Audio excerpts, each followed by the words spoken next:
Ang ninuno. Yo, what's up mga kabayan? Nandito na ulit ako sa studio. Maraming salamat kay Pao sa pagbigay ng bago kong tangan. Ito yun, yung gabay medalyon, tapos hinaluan niya nito. Kapala, nandito na yung gabay medalyon natin. Papakita ko sa inyo kung bakit upgraded na ito. Ito yung sinasabi kong upgraded gabay medalyon natin mga kabayan. Kung papansin nyo, makapal na siya. Ayan o.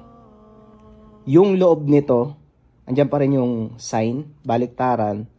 Sa loob, merong palaman ng mga mutya. Iba't ibang uri ng mga gamit. Pakita ko lang sa screen, eto siya. Yan.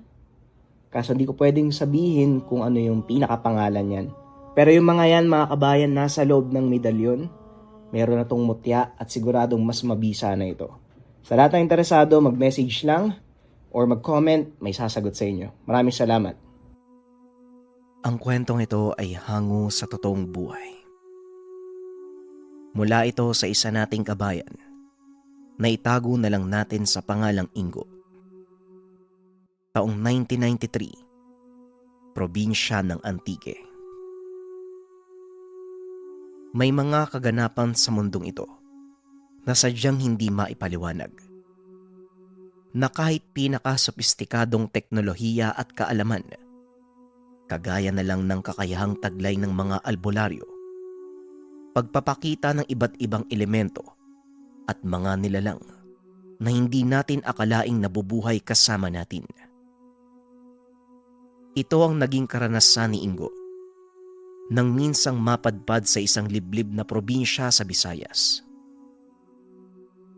Nang mga panong ito, nagtatrabaho bilang real estate broker itong si Ingo. Domingo ang buong pangalan, ngunit nakasanayan ng karamihang tawagin sa palayaw. Maging ang mga kasamaan sa opisina, ganun din ang tawag.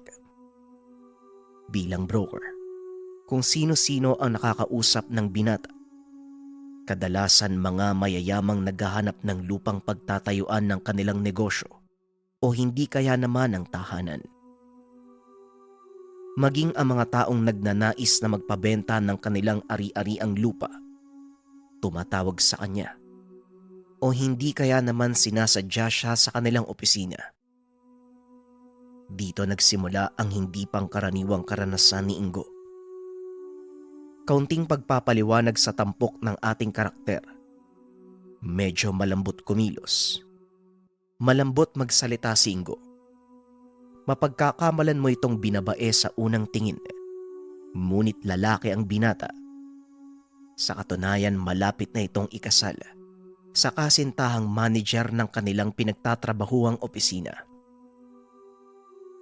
Isang umaga, kakarating lang ng binata sa pinagtatrabahuan nang makasalubong ang isang matandang babae. Magara ang kasuotan nito. May nakabuntot na mga kalalakian. Sa isip ni Ingo, mayaman ang babae. Kaya binati niya ito ng maayos at tinanong kung sino ang hinahanap. Magandang umaga po. May tutulong po ba ako? Tumingin lang sa kanya ang babae. Nagpatuloy ito sa pagpasok. Hinarap naman ito ng receptionist sa lugar. May hinahanap akong lalaki. Ang pangalan niya ay Domingo. Dito nagtatrabaho. Nasaan siya? Nagtaka ang receptionist. Wala namang Domingo na nagtatrabaho doon. Narinig ito ng binata at dahil hindi siya pinansin ng babae, hinayaan niya itong makipag-usap sa ibang katrabaho. Ilang kasama pa ang tinanong ng receptionist, ngunit wala silang maisagot. Hanggang sa napansin nito si Ingo na nakatayo sa sulok. O Ingo, may kilala ka bang Domingo? Dito daw Teka, Domingo yung pangalan mong... Ay, eto ma'am oh. Siya po yung hinahanap nyo, si Ingo. Hindi po kasi siya kilala sa pangalang Domingo eh. Wika ng receptionist. Nagkamot lang ng ulo ang binata. Sa totoo lang, medyo naiinis ito sa inasal ng babaeng iyon. Ngunit dahil kliyente nila ito, kailangan niyang makiharap ng maayos. Hindi ka man lang nagsasalita dyan. Ikaw pala yung hinahanap kong tao. Hindi mo ba ako kilala? Wika ng matanda. Hindi po eh. Tugon ng binata dahil talagang naiinis na ito. Sa isip niya, marami naman siyang ibang kliyente. Kung sakaling hindi maganda ang takbo ng usapan, tatanggihan niya ang anumang alok ng babaeng iyon. Ako si Doña Clara ng Hacienda de Piedad. Sa probinsya to ng Antique. Naparito ako dahil may nakapagsabi sa akin na mahusay daw kayo pagdating sa pagbebenta ng ari-ariang lupa. Sana nga lang totoo ang narinig ko. Muling wika ni Doña Clara. Paano ko naman to makikilala? Nasa sulok pala ng Kabisayaan eh. Pabulong na wika ni Ingo. Ano sabi mo? Muling tanong ng Donya. Dahil hindi nito naunawaan ang sinabi ng binata. Wala po. Ang sabi ko, hindi po kayo nagkamali ng nilapitan. Tara, doon po natin pag-usapan sa opisina ko. Janet, dalan mo ng kape si ma'am. Tugon ni Ingo. Pagkarating sa loob ng opisina, hindi na nagsayang pa ng oras ang matanda. Kaagad nitong sinabi ang pakay. Nais kong ibenta ang ari-arian ng nasira kong asawa. Nasa gawing dulo ng aming asyenda. Matutulungan mo ba ako? Tanong ng Donya. Matutulungan ko po kayo pero kailangan ko pong mapuntahan ng personalang lugar para may ideya ako kung anong ibebenta ko. Tugon ni Ingo. Walang problema. Mayaman ako. Kaya kong sagutin ang pamasahe mo. Tutuloy yan, pati na rin pagkain habang nandun ka sa probinsya. At sa oras na maibenta ang lupang yon, ibibigay ko sa iyo ang ika-4 na bahagi ng mapagbebentahan bilang komisyon. Ano, payag ka pa? Nanlaki mga mata ni Ingo dahil malaking halaga ang pinag-uusapan nila ng mga sandaling iyon. Para sa kanya, wala nang dahilan para umayaw. Siyempre naman po, Doña Clara. Kailan po ba ang alis natin? Tanong ni Ingo. Sa lalong madaling panahon. Ipapadala ko sa iyo yung ticket ng eroplano mo bukas. Tugon ng Donya. Kagad na itong nagpaalam. Kinabukasan dumating nga ang tiket ng eroplano. Nagulat si Ingo dahil sa hapon ng araw na yun ang kanyang lipad. Dali-daling naganda ang binata. Nagpaalam ito sa kasintahan at kagad na ding umalis papuntang airport. Mabilis lang ang biyahe, papuntang Antique. Ngunit ginabi sila sa daanan papunta sa mansyon ng Donya. Hindi makapaniwala si Ingo dahil napakalaki ng bahay nito. Malapalasyo sa gara at makaluma ang mga disenyo. Maligayang pagdating sa aking tahanan. Pansamantala kang matutulog dito. Bukas, ipapatid kita sa tutuluyan mong bila malapit sa lupang sinasabi ko. At bukas na din natin sisilipin ang lugar. Alam kong pagod ka sa biyahe. Pasensya na ha. Ura-uradang pagpapasundo ko sa iyo. Wika ng Donya. Wala pong problema, Doña Clara. Sige po Maraming salamat sa pagtanggap. Magpapahinga na po ako. Tugon ng binata. Agad naman siyang sinamahan ng katulong na itago na lang natin sa pangalang Miding. Alam mo, may pagkasuplada yang si senyora. Pero napakabait niyan. Kaya pasensya ka na. Wika ng kasambahay. . Wala pong problema, Aling. Ano nga po pala yung pangalan nyo? Tanong ni Ingo. Miding.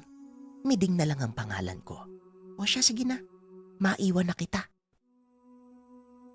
Tugon ni Aling Miding. Kinabukasan maagang nagising si Ingo. Paglabas nito sa kwarto, sinalubong siya ng katulong. Inayang mag-almusal.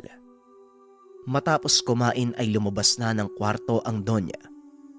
Inaya na itong pumunta sa lupain. Pagdating sa lugar ay nakita ng binatang maraming naninirahan. Alam nito na maaaring maging problema ang mga nakatira sa oras na ibenta ang lupa.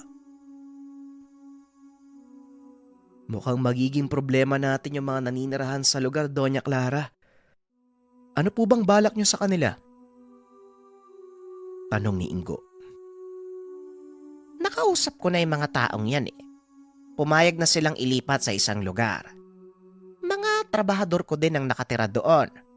Maliban sa isang matandang nakatira sa gawing dulo, doon malapit sa ilog. Tugon ni Donya. Magaling sa pakikipag-usap si Ingo. Kaya naman naglakas loob itong puntahan ang sinasabing matanda.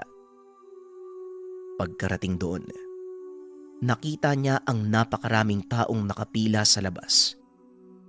Kaya nagtaka ito kung ano ang nangyayari. Sinubukan itong magtanong sa mga tao, ngunit wala sa mga ito ang marunong magsalita ng Tagalog. Ang tanging sinabi lang sa kanya ay ang mga katagang karay, mapaburong, na ang ibig sabihin, magpapagamot.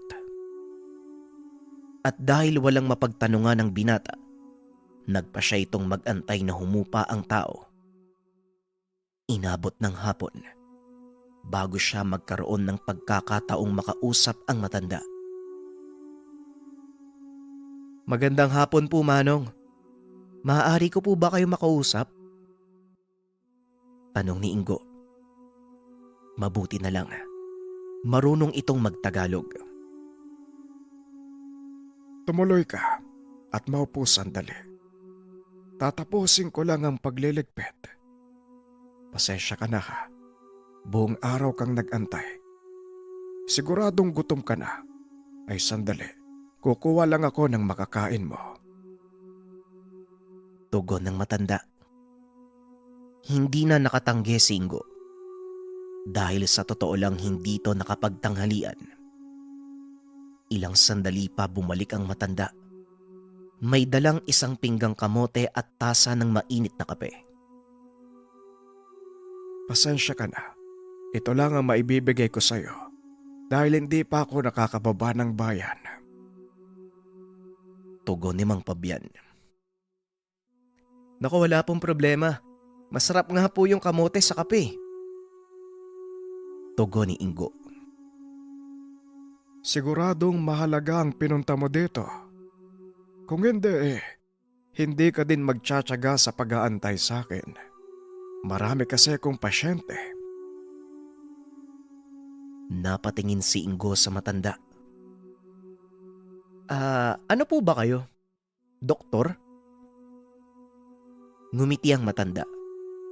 Tumayo ito at muling bumalik sa pagliligpit ng gamit. Kung sa mga tao dito sa baryo, oo, doktor ang tingin nila sa akin. Pero sa mga taga-syudad, malaking katatawanan ng mga kagaya kong albularyo. Tugon ni Mang Fabian. Dagdag pa nito, maraming tao ang nagpupunta sa kanya dahil walang perang pambayad sa mga doktor. Kung ganun po, marami na din kayong napagaling? Tanong ni Ingo. Siguro, ang mga tao na lang sa baryo ang tanungin mo.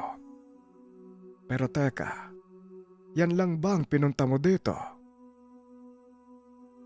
Biglang naalala ni Ingo ang sadya. Kaya kagad niya itong inilahad sa matanda. Ay, naparito po ako para kay Doña Clara. Kasi po, pinagbibili niya yung lupaing ito eh. Ililipat kayo sa isang magandang lokasyon kaso medyo nahihirapan daw po siyang kumbinsihin kayo. At yun po ang gusto kong malaman kung bakit. Wika ni Ingo. Tumawa ang matanda at muling naupo sa mesa.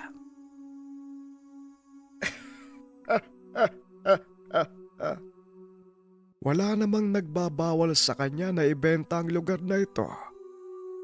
Sa katunayan, sinusubukan ko na ding umalis para lumipat doon sa sinasabi niyang lugar. Pero tila ang kalikasan ang ayaw pumayag. Nagtaka ang binata sa sinabi ni Mang Fabian. Kaya naman lalong humaba ang kanilang usapan. Kalikasan? Paano niyo po nasabi, Tatang? Muling tanong ni Ingo. Kung magtatagal ka dito, saka mo lang siguro mauunawaan ang lahat. Tugon ni Mang Fabian. Hindi na malaya ng 2 ang oras. Paglabas ni Ingo, nakita nitong napakadilim ng paligid. Naku po, madilim na pala. Paano pa ako makakauwi nito? Wika ni Ingo. Walang problema. Ay sandali lang. Kukuha ako ng sulo. Tugon ni Mang Fabian. Ngunit sa kasamaang palad, biglang bumuhos ang malakas na ulan. Ay nako, kapag minamalas ka nga naman, oo. Tatang, umuulan na po eh. Paano ko nito? Napangiti ang matanda. Inayang pumasok muli sa tahanan si Ingo. Hindi ka malasa ng ngabutan ng ulan, iho. Hindi ba tinatanong mo sa akin kung bakit kalikasan ang dahilan ng pananatili ko dito? Siguro ngayong gabi, masasagot ang lahat ng yon. Dito ka na muna matulog. Wika ni Mang Fabian. Walang nagawa si Ingo kung hindi sundin ito. Habang nakaiga sa gilid, pinapakinggan ng binata ang malakas na buhos ng ulan na sinasabayan ng tunog ng mga palaka at mga kulisap. Noon lang nakaramdam ng ganong kapayapang gabi si Ingo.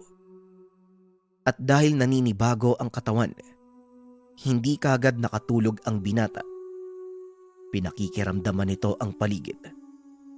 Hanggang sa madaling araw na siyang nakatulog. Ilang oras lang ay tumilaok na ang manok. Bagaman inaantok pa, kaagad nang bumangon si Ingo. At dahil sa mahabang bangko sa sala siya natulog, agad niyang nakita si Mang Fabian na nagsisibak ng kahoy.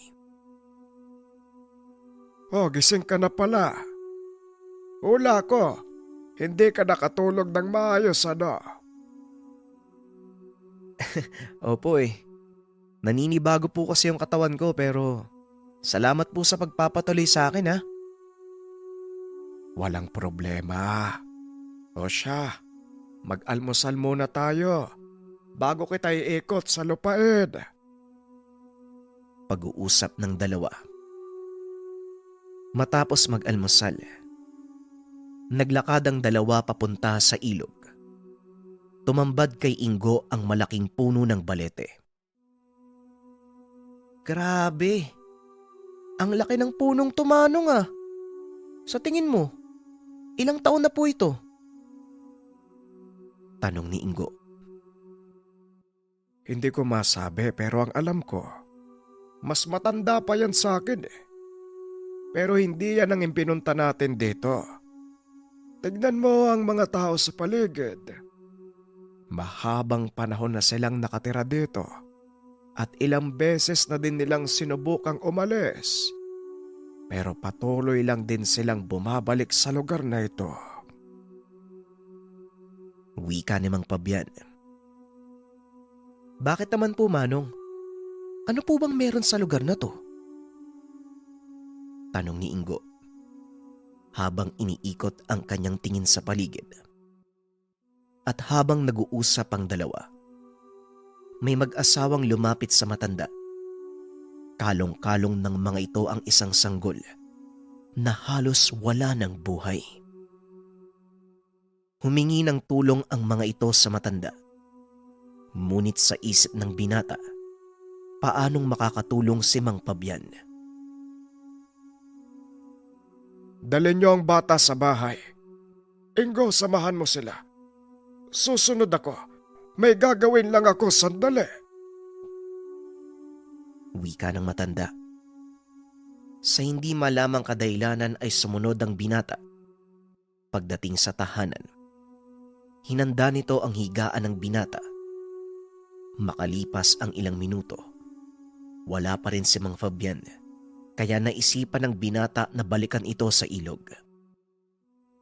Pagkarating sa lugar, nakita ni Ingo na nakatayo si Mang Fabian sa harapan ng puno ng balete. Nakataas ang mga kamay nito habang nakapikit ang mga mata. Naisipang magkubli ng binata sa mayabong na damo. Pinagmasdan ang ginagawa ng matanda. Nanlaki mga mata nito nang biglang may magpakitang nilalang. Ginto ang buhok.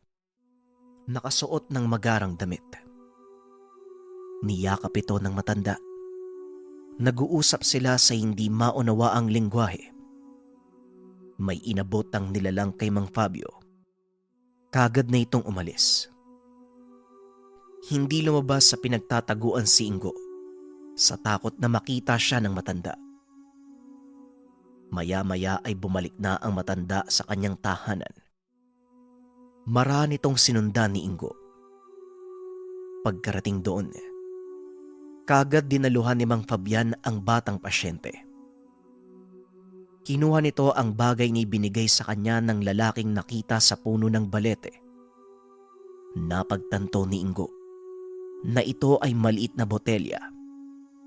Binuksan ng matanda at pinatak sa bibig ng bata. Magiging maayos na ang kalagayan ng anak niyo. Hayaan niyo lang siyang magpahinga dito ng ilang minuto. Paggising niya, tignan niyo, ay parang walang nangyari. Wika ni Mang Fabian. Nakatitig lang ito kay Ingo. Nanlaki mga mata nang tila nagbabago ang itsura ng matanda. Parang bumabata ito sa kanyang paningin. Halos kamukha ito nung nilalang na nakita nila sa tabing ilog. Ilang sandali pa ay nagising na ang paslit. Laking tuwa ng mag-asawa dahil muling nabuhay ang kanilang anak.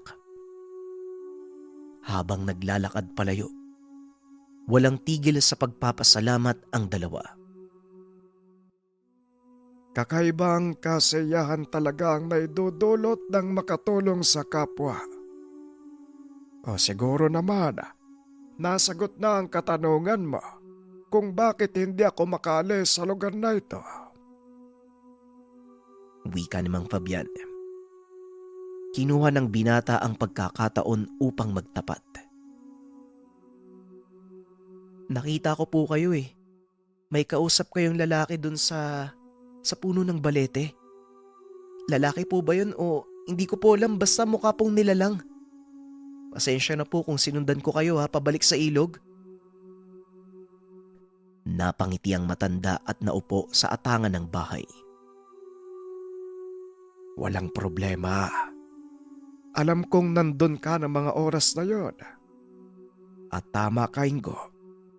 Hindi pangkaraniwan ang nakita mo. Maniwala ka man o hindi, pati ako hanggang sa ngayon nagtataka. Tugon ng matanda.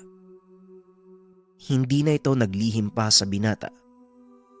Si Ingo mismo ang nakasaksi sa mga sinasabi ni Mang Fabian. Laking gulat ng binata dahil biglang nagbago ang anyo ng matanda. Naging matipunong lalaki. Nakasuot ng magarang damit. Maputi ang balat. Kulay ginto ang buhok. Mahaba ang tenga, kulay asul ang mga mata. Hindi makakilos si Ingo ng mga sandaling iyon.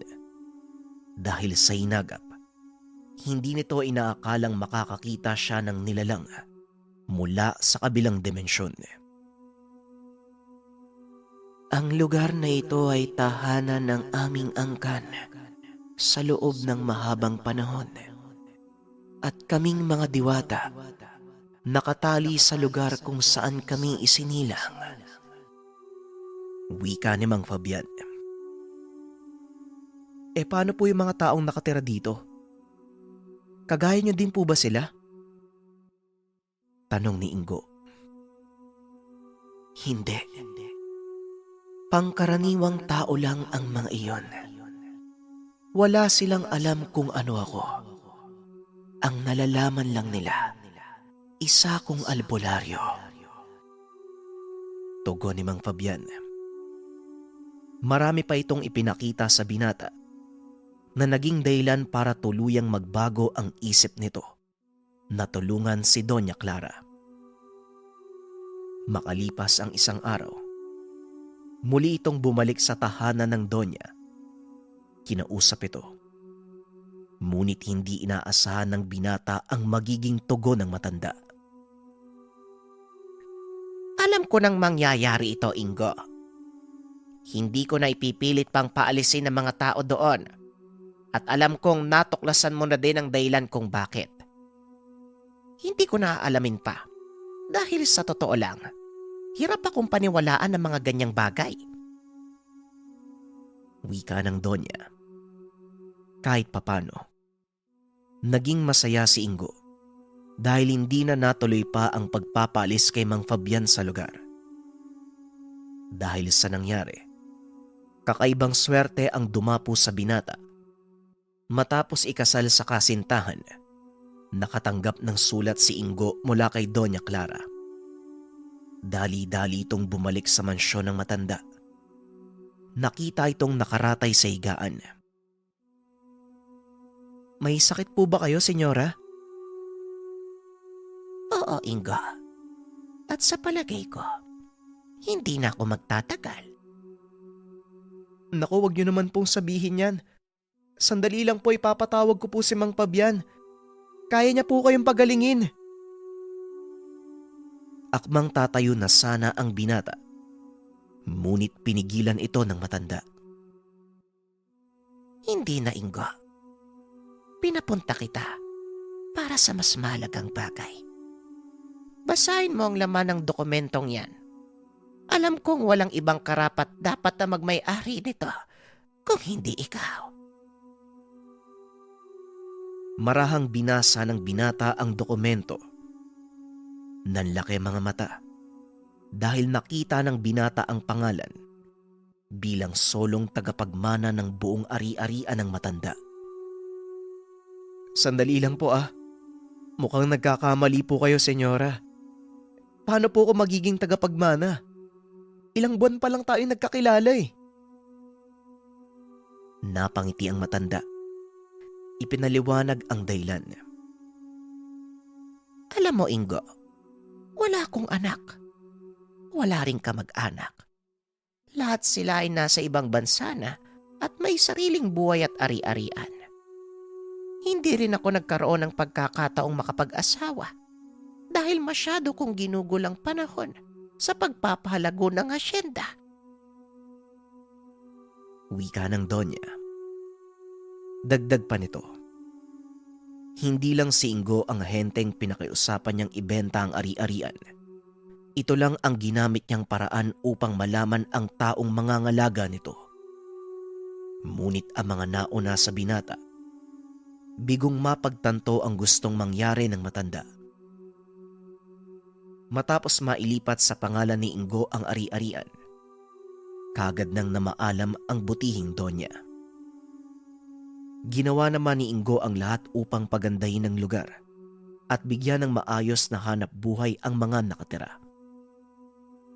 Nagpatayo ng paaralan. Maliit na pagamutan ang mag-asawa. Kalaunan, kinilala ang asyenda bilang isa sa mga barangay ng bayang iyon. at si Mang Pabian. Maniwala man kayo o hindi, hanggang sa kasalukuyan, naroon pa rin sa lugar. Patuloy na tumutulong sa mga nangangailangan.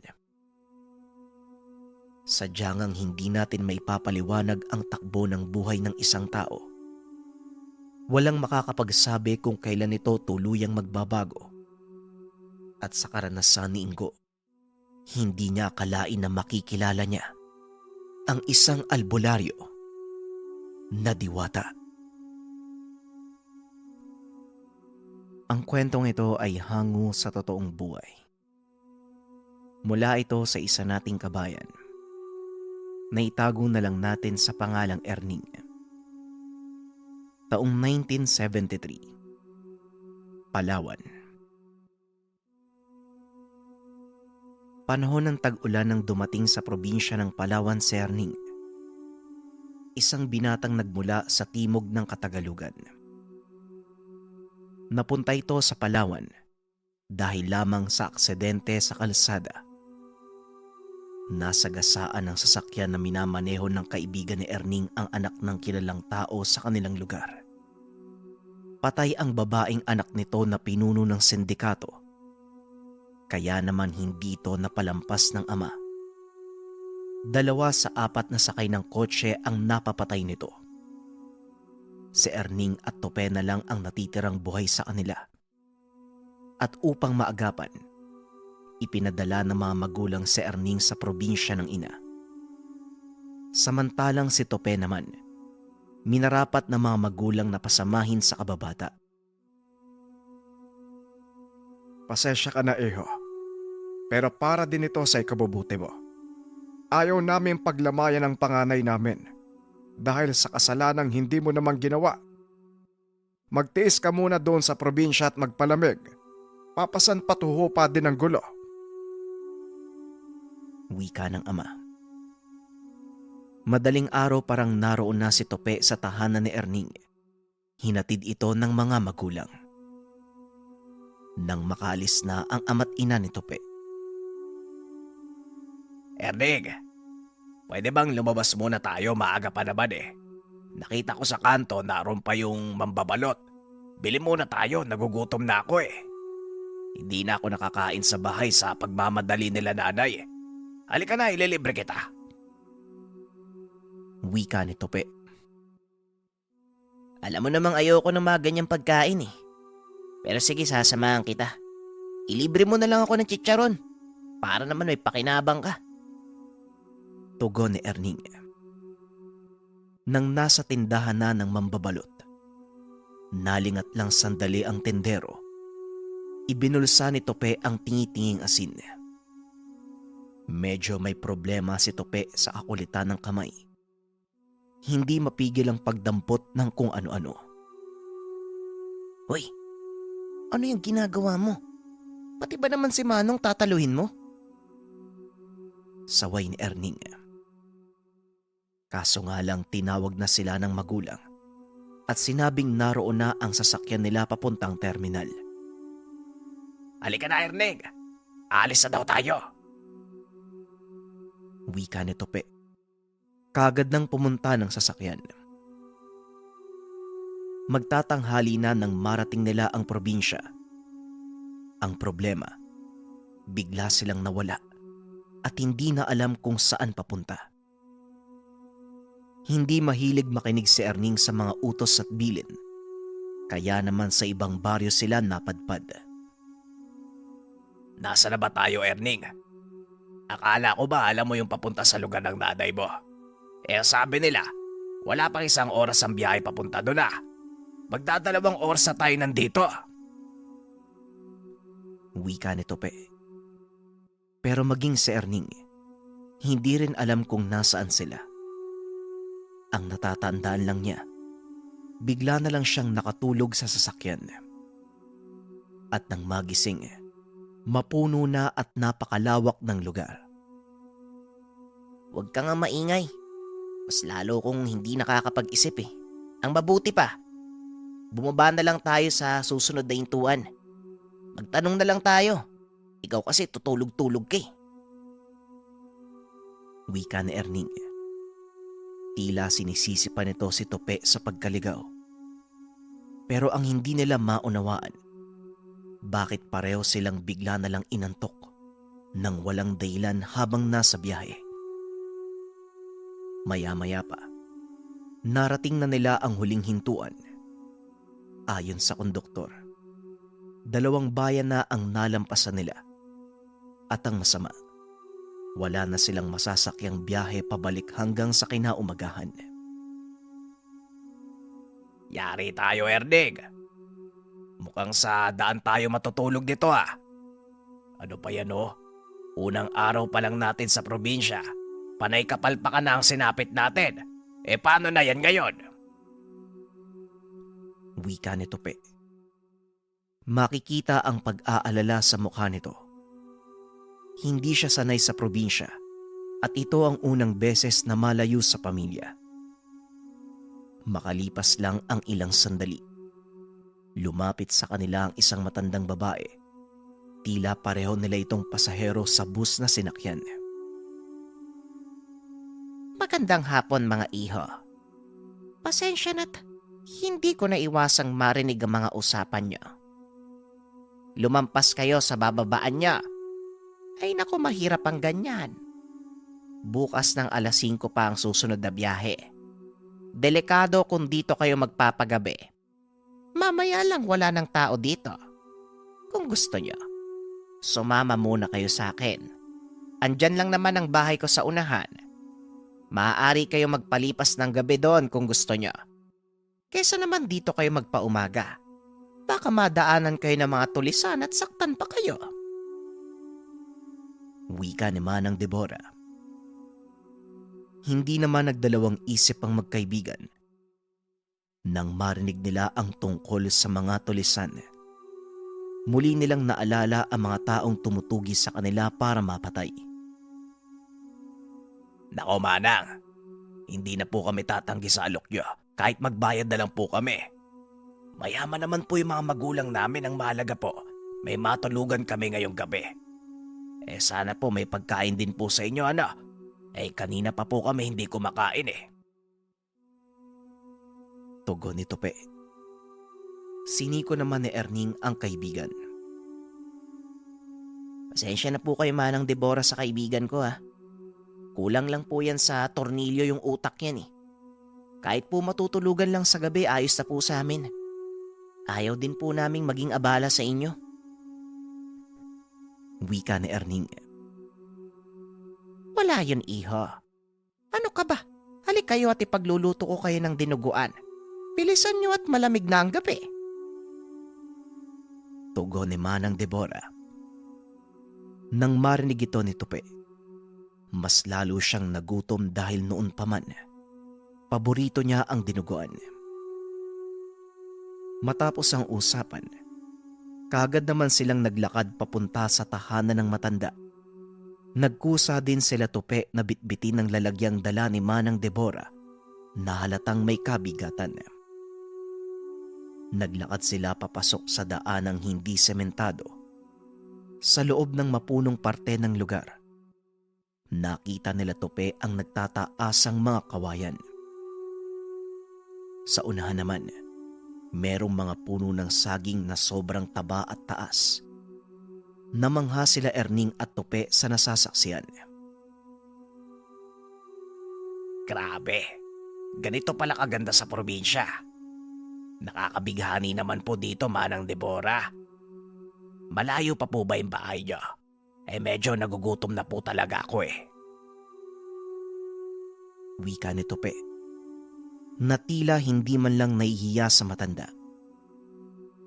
Dahil sa kadaldala ni Tope, hindi nila namalayang sobrang layo na ng nilakad nila. Hanggang sa makarating sa isang lumang bahay na gawa lamang sa kawayan, tabla at sira-sirang bubong. Sa kabila nito malawak ang tahanan. Nalaman nilang mag-isang naninirahan doon si Manang Deborah. Ang lungkot naman po dito sa bahay niyo. Lalo pat mag-isa lang kayo. Nasaan po ba yung mga anak niyo? Sana hindi niyo po masamain ang tanong ko. Wika ni Erning. Ayon sa matanda, matagal na siyang mag-isa. Pinili nito na huwag mag-asawa, kaya wala itong katawang sa buhay. Oo nga po, Manang. Ang lungkot dito ah. Hindi nyo ba naisip na lumipat ng bahay? Kahit sa malapit po sa mga kapatid nyo. Mas maganda po kasi na meron kayong nakakasama o kahit nakakausap man lang. Wika ni Tope. Hindi naman sumagot pa ang matanda. Ngumiti lang ito at niyayang umupo sila. Sana yan lang mga iho. At saka bakit naman ako malulungkot? Nandito kayo. O siya, maghahanda lang ako ng pagkain niyo. Dumito muna kayo. Wika ni Manang Deborah. Pumunta na ang matanda sa kusina. Naiwan namang nakatingin lang sa paligid ang magkaibigan. Erding, hindi naman sa kalabisan ha. Pero, naamoy mo ba yung matanda? Ang baho. Parang amoy imburnal. Sa tingin mo, naliligo pa ba yon? Mamaya hindi natin alam. Aswang yata yung sinamahan natin. Naku, yari ka sa ating dalawa. Ikaw pa naman yung parang masarap kainin. Wika ni Tope. Ano ka ba? Mamaya nakikinig yung matanda eh. Nagmagandang loob na nga eh. Kung ano-ano pa yung sinasabi mo. Manahimik ka na nga lang dyan. Tugon ni Erning. Habang nag-uusap ang dalawa, muling lumabas si Manang Deborah mula sa kusina. Merong dalang maiinom. Eto, magkape muna kayo. Pasensya na't hindi pa ako nakapagluto ng dinuguan ha. Pero kung kumakain kayo nitong alamang pwede nyo namang subukan. Masarap yan sa bahaw. Aalis muna ako, kulang yung sangkap ko sa pagluluto. Wika ni Manang Deborah. Matapos magsalita, kagad na itong lumabas ng tahanan. Napansin naman ng dalawa na papunta ito sa likod ng bahay. Pwede na din to, Erning. Nagugutom na ako eh. Kung ayaw mong kumain, ako na lang. Mukha namang masarap yung paggisa ng alamang eh. Wika ni Tope. Nagmamadali pa itong kumuha ng kanin at kinamay ang alamang. Ayos to ang sarap. Akala ko maalat, pero hindi pala. Para lang akong kumakain ng giniling na karne ah. Erning, tara. Subukan mo to, bilisan mo na. Wika ni Tope. Pinipilit niyang kumain si Erning, pero hindi talaga ito kumakain ng bagoong. Sige na, ikaw na lang yung kumain. Wala akong gana.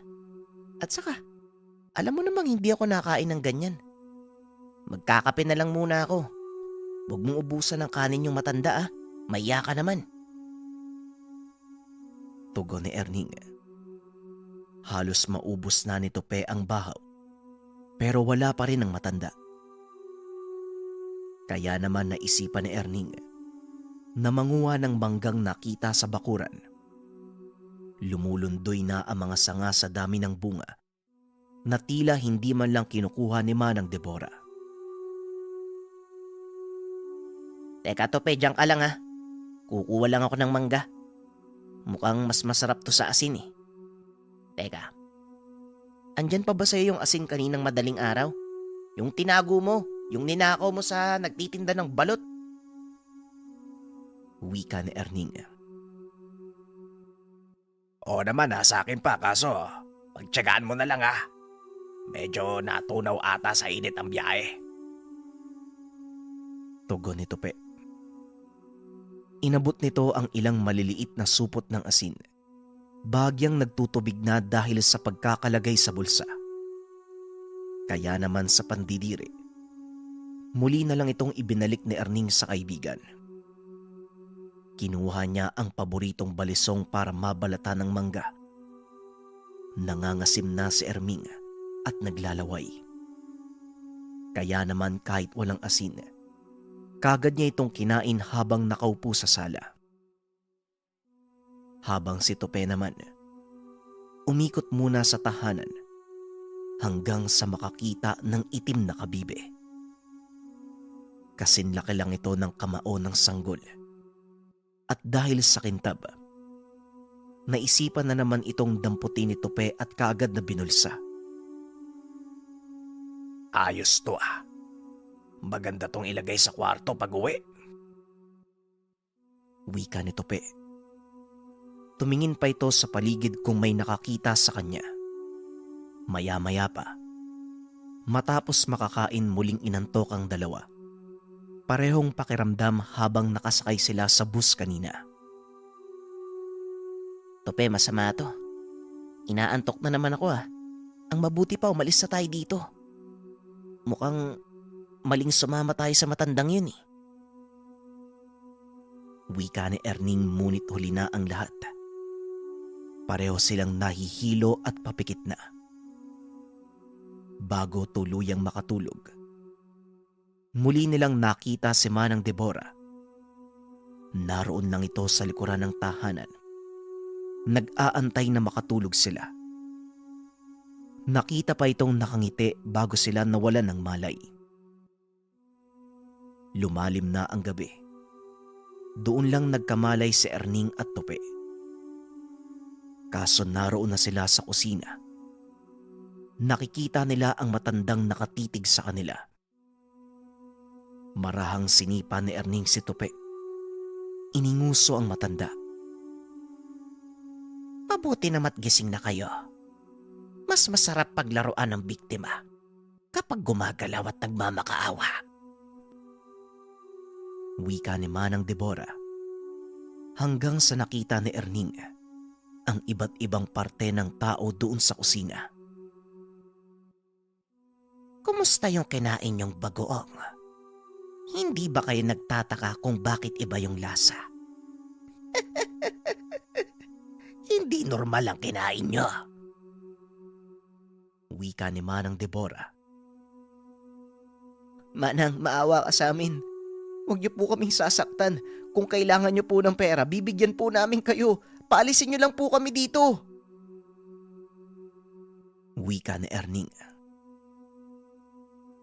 Bakit ko naman gagawin ang bagay na yon? Hindi ko kailangan ng pera.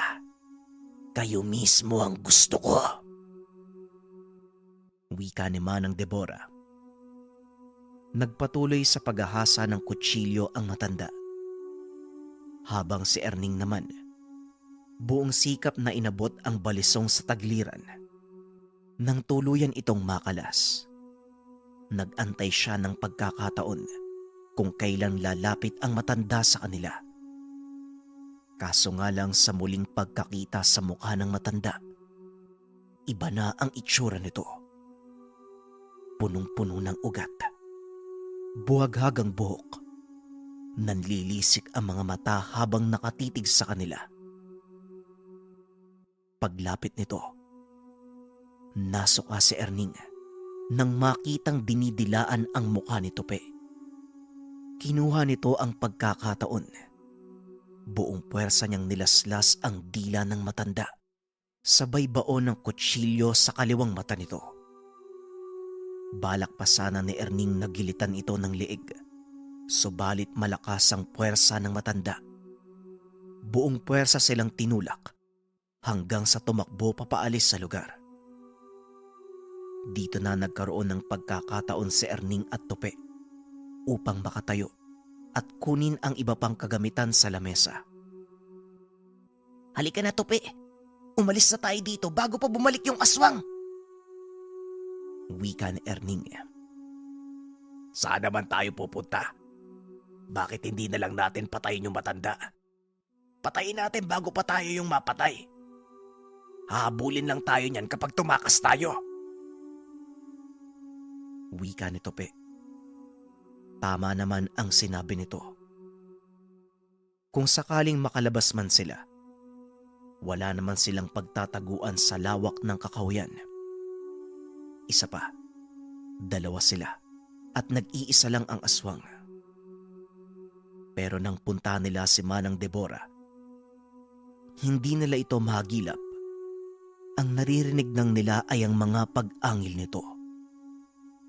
Nang labasin ng matanda, nakita nila ang buong pagbabagong anyo nito. Itim ang balat, nakatitig sa kanila habang patuloy na umaangil. Sige, subukan mong lumapit sa amin. Nag-iisa ka lang Sa paglapit mo, sisiguraduhin kong hindi lang dila yung mawawala sa'yo. Wika ni Erning. Ano ka ba, Erning? Wag mo nang kausapin. Lalo mo lang ginagalit Wika ni Tope. Kagad sumugod si Manang Deborah sa kanila. Ang hindi alam ng aswang, may plano ang magkaibigan sa paglapit niya. Kaso nga lang hindi ito umayon sa kanila. Nagawang masakal ni Manang Deborah si Erning. Tupi, tulungan mo ako, bilisan mo! Dala ng pagkataranta, nakuha ni Tope ang supot ng asin. Kagad niya itong inilagay sa palad at isinaboy sa aswang.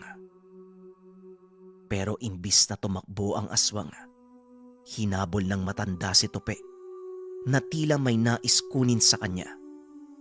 Kagad naman itong nahalata ng binata. Aba, parang hindi lang yung dila mo yung gusto mo Teka nga. Wika ni Tope sabay kuha ng itim na bibe. Nasa loob ito ng bulsa. Pinakita niya sa aswang. Eto ba? Eto ba yung gusto mong makuha? Ano bang silbi ng bagay na to sa'yo? Mas lalong umangil si Manang Deborah. Maririnig ang garalgal ng boses nito. Hanggang sa tinapakan ni Tope ang bibe. Nang mabasag ito, napansin niya ang kakaibang pagkilos ng aswang. Nataranta si Manang Deborah at sinubukang umalis sa lugar. Kaso nga lang kagad siyang nawakan ni Erning. Doon nila napagtanto na ang lakas ng aswang naroon sa itim na bibe. Dahan-dahang bumalik sa anyong tao ang matanda. Ngunit hindi sila naawa sa matanda. Paulit-ulit nilang sinaksak ito hanggang sa tuluyang mamatay.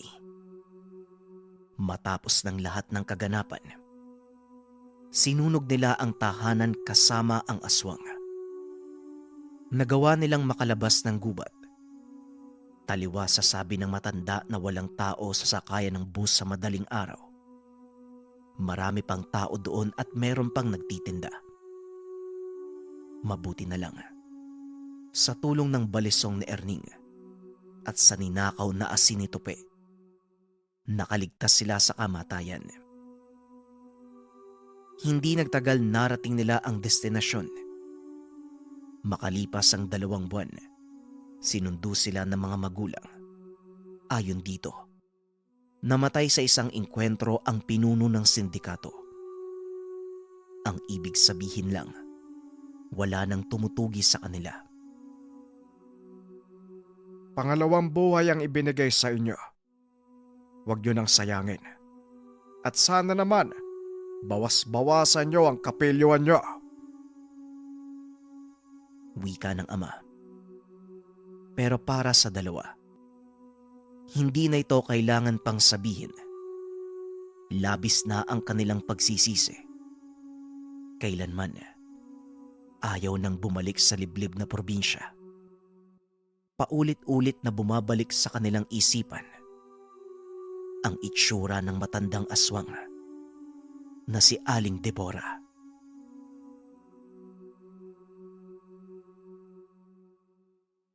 Ang Ninuno.